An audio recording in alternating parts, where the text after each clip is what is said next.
ప్రాంతంలో ఒక అద్భుతమైన భవనం ఉంది, ఒక ప్యాలెస్. అది చాలా అందంగా ఆకర్షణీయంగా ఉండేది. సాయంత్రం అయితే ఆ భవనంలో పెట్టేటటువంటి లైట్లు, దీపాలు ఎంత అందంగా కనిపిస్తాయో, ఆ ప్రాంతానికి ఎవరు వెళ్ళినా సరే ఖచ్చితంగా ఆ భవనాన్ని చూడాలని ఆశపడతారు. బయట నుంచి చూస్తే ఎంత అద్భుతంగా ఉంటుందో. ఆ భవనం ముందు ఉన్నటువంటి గోడలు కావచ్చు, ఆ గోడల పైన ఉన్నటువంటి దీపాలు కావచ్చు, ఆ భవనానికి పెట్టినటువంటి దీపాలు కావచ్చు. అతడు కోటీశ్వరుడు గనుక అద్భుతమైన భవనాన్ని నిర్మించి బహు అందంగా దాన్ని తీర్చిదిద్దాడు. అది ఆ ప్రాంతంలో ప్రతి ఒక్కరూ సాయంత్రం అయ్యేసరికి ఒక్కసారైనా లుక్ వేయాలి, ఒక్కసారైనా చూడాలి. ఎవరైనా ఆ ప్రాంతానికి వస్తే ఖచ్చితంగా ఆ భవనాన్ని చూసి వెళ్తారు. అంత అందమైన భవనం. కానీ ఒకరోజు ఆ భవనంలో ఉండేటటువంటి ధనవంతుడు చనిపోయాడు. చనిపోయినప్పుడు అతనికి వారసులు లేరు. ఆ వారసులు లేరు కాబట్టి అందరికీ ఉన్న ప్రశ్న ఏమిటంటే, ఈ అద్భుతమైన అందమైన భవనాన్ని ఎవరికి రాసిచ్చుంటాడు అనే ప్రశ్న అందరినీ తొలిచేస్తూ ఉంది. ఎవరికి రాసి ఈ భవనాన్ని? చచ్చిపోతూ వీలునామా రాశాడు. ఆ భవనాన్ని ఎవరికో రాసేసి వెళ్ళిపోయాడు. ఎవరికి రాశాడు అని చెప్పి ఆలోచన చేస్తూ ఉంటే, తీరా ఆ వీలునామా రాసిన వీలునామా చదువుతూ ఉన్నారు.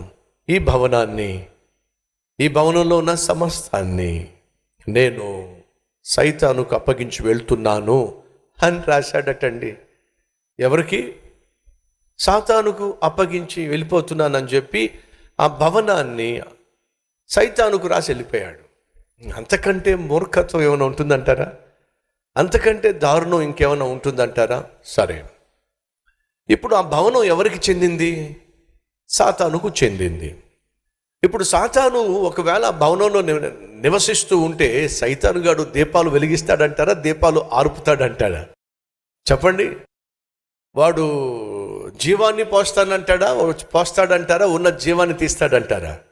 ఆ భవనంలో దీపం పెట్టేవాడు లేడు, చీకటితో నిండిపోయింది.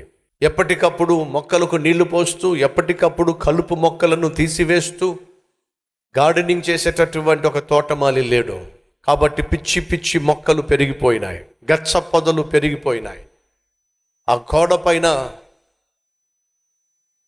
పాపిష్టి పనికిరాని పొదలన్నీ చేరిపోయి గుబురుగా గోడంతా తయారైంది. అద్భుతమైనటువంటి ఈ బంగ్లా కాస్త బూత్ బంగ్లాగా మారిపోయింది. గబ్బిలాలు చేరిపోయినాయి. సాయంత్రం అయ్యేసరికి అక్కడి నుంచి గుడ్ల గోపులు కూస్తూ ఉండేవి, గబ్బిలాలు తిరుగుతూ ఉండేవి. ఆ ప్రాంతానికి ఎవరైనా వెళ్ళాలంటే ఒకప్పుడేమో పరుగు తీసేవాళ్ళు, ఇప్పుడేమో భయపడి చచ్చేవాళ్ళు. కారణం, ఆ భవనాన్ని ఆ యజమాని ఎవరికి అప్పగించాడు? చెప్పండి ఒకసారి, గట్టిగా చెప్పండి. సాతానుకు అప్పగించాడు. ఇప్పుడు నా ప్రశ్న, భవనాన్ని సాతానుకు అప్పగించి చచ్చిపోయాడు అని చెప్తే మీకు నవ్వు వచ్చిందా, రాలేదా? ఊరుకోండి బ్రదర్. అంత ఖరీదైన భవనాన్ని ఎవడైనా సాతానుకు అప్పగిస్తాడా? అంత ఖరీదైనటువంటి భవనాన్ని ఎవడైనా సైతాను గాడికి రాసి వెళ్ళిపోతాడా? ఏంటి బ్రదర్ మీరు ఇలాంటి కథలు చెప్తారు? వాడు భవనాన్ని సైతానుకు అప్పగిస్తేనే మీరు నవ్వుకున్నారు. మరి ఈరోజు మనం చేస్తుంది ఏమిటండి? ప్రొద్దుట లేచినప్పటి నుంచి సాయంత్రం పడుకునేంత వరకు ఏదో ఒక సమయంలో సాతానుకు మనల్ని మనం అప్పగిస్తూ ఉన్నాం.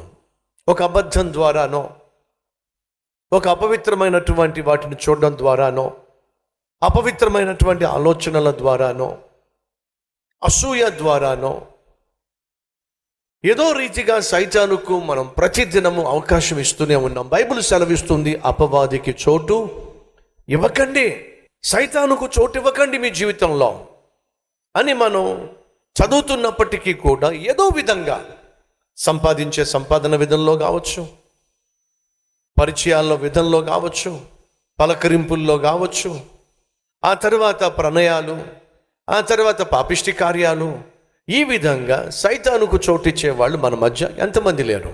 బంగారం లాంటి బంగ్లాను సైతానుకు అప్పగిస్తే వాడేం చేశాడో తెలుసా? భూత్ బంగ్లాగా మార్చేశాడు. బంగారం లాంటి నీ జీవితాన్ని సైతానుకు నువ్వు అప్పగించేస్తున్నావు. నీ బ్రతుకును ఏం చేస్తాడో తెలుసా? బూతు బ్రతుకు